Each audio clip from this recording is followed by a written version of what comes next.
I've never seen a religion that just cuts across the races like Islam. This was the wake-up point, I think, for Malcolm X. Yeah. You know, it was when he came to Mecca and Medina. He described in his biography how he was praying behind an Arab imam, and he noticed that there were Caucasians in the congregation. And afterwards he asked the imam, you know, don't you realize that there are some Caucasians in the congregation? And the imam had, you know, actually, it's like, what, huh? You know, and looked around and, you know, as if he had never really thought about it, and said, oh yeah, you know, of course, you know. And that was very striking to Malcolm X to realize that there were people who didn't even really think about the issue of color. I mean, one of the things that is really striking to me is just the level of moral decay in the West.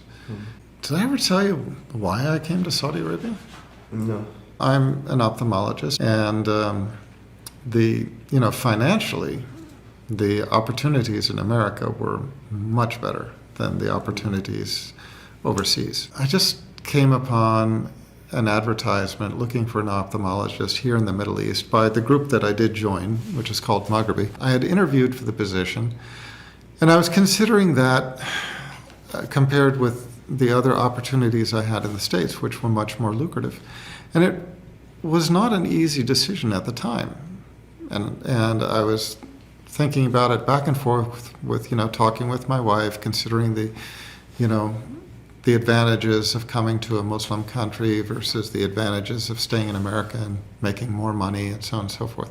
Well, right about that time, there was a couple in our area. They were both doctors and both wildly successful. They were working in private practice, and they drove new Mercedes-Benzes every year.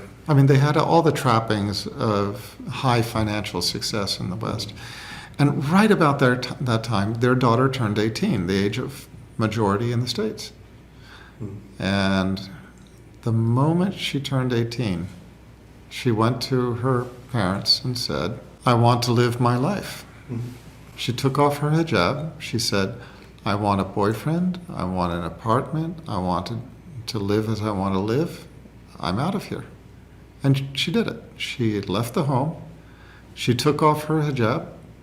She started living in the Western style. She started living in Zina with a boyfriend in an apartment, going clubbing, going drinking, and so on and so forth. The best part of that was that she was drinking alcohol and dancing, you know, and living in Zina. The worst part of it was that she left the religion.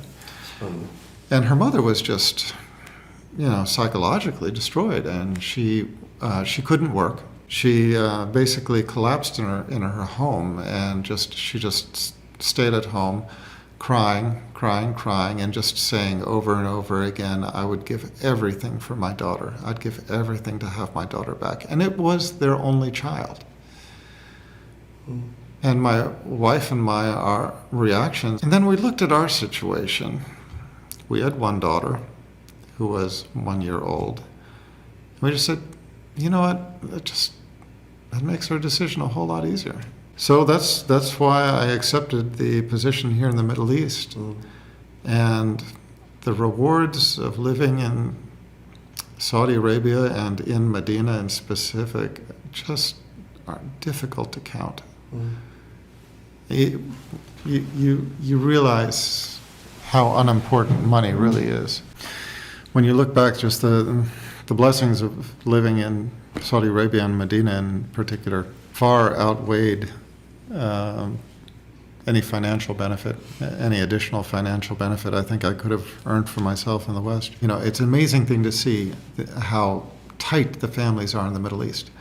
You know, they take care of one another and they nurture one another. Whereas in the West, you know, if you take the oldest boy or girl in the family and say, you know, help raise your brother or sister, they see that as an imposition. They see that as, you know, a problem, a weight upon them, a restraint upon their happiness. You know, whereas here it's normal and they enjoy it, and you see them nurturing one another and playing with one another. ومن يهاجر في سبيل الله يجد في الأرض مراغما كثيرا وسعة، ومن يخرج من بيته مهاجرا إلى الله ورسوله ثم يدركه الموت فقد وقع أجره على الله، وكان الله غفورا رحيما.